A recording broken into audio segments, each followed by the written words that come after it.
Assalamualaikum warahmatullahi wabarakatuh.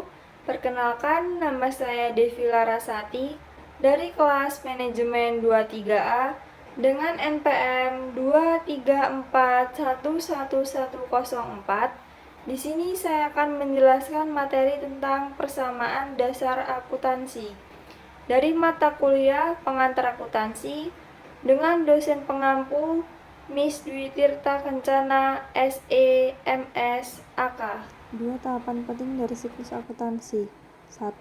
Mencatat transaksi keuangan dalam buku jurnal.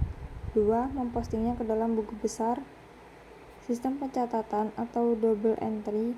Sistem pencatatan berpasangan mencatat transaksi tidak hanya pengeluaran uangnya, tetapi mencatat juga untuk apa uang itu dikeluarkan. Secara matematika, posisi keseimbangan antara kekayaan dan sumber perolehannya dapat dituliskan aktiva atau sama dengan pasiva. Persamaan dasar akuntansi dibuat untuk mengikuti perubahan yang terjadi dalam aktiva, utang dan modal pemilik yang timbul dari transaksi keuangan. Contoh, Tuan Amin membuka usaha pengangkutan. Untuk memulainya, ia menyetor uang tunai sebesar 10.000. Example, Mr. Amin opened a transportation business. To start with, he deposit cash amounting to 10,000. Untuk memperbesar aktivanya, Tuan Amin atas nama perusahaan menarik pinjaman dari bank uang tunai sebesar 7 juta. To increase his asset, Mr. Amin, on behalf of the company, withdraw from the bank cash amounting to 7 million.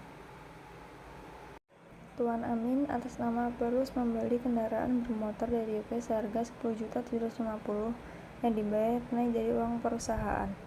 Mr. Amin, on behalf of the company, bought a motor vehicle from UK Motor for 10,500,000 was paid in cash from company money.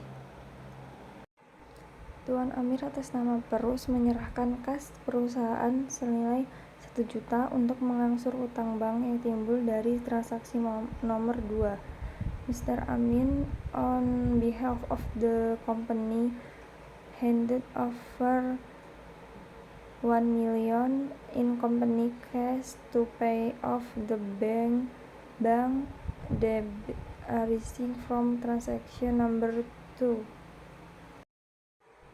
Tuan Amir mengambil uang tunai dari Perus sebesar 750 dan digunakan untuk keperluan pribadinya.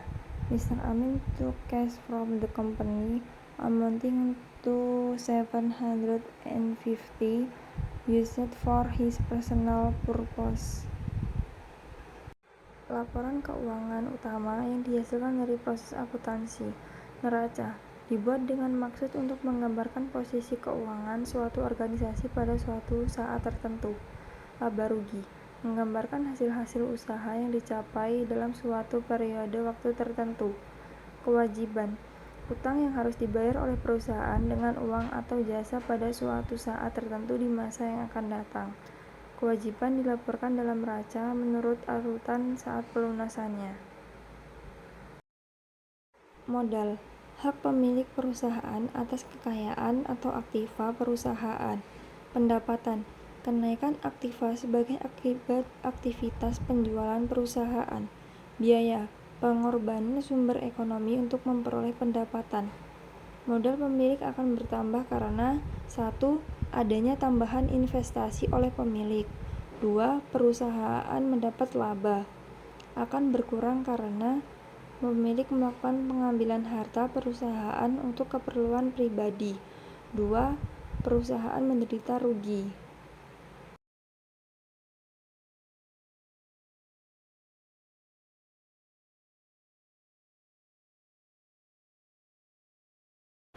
Sekian presentasi dari saya, semoga bermanfaat.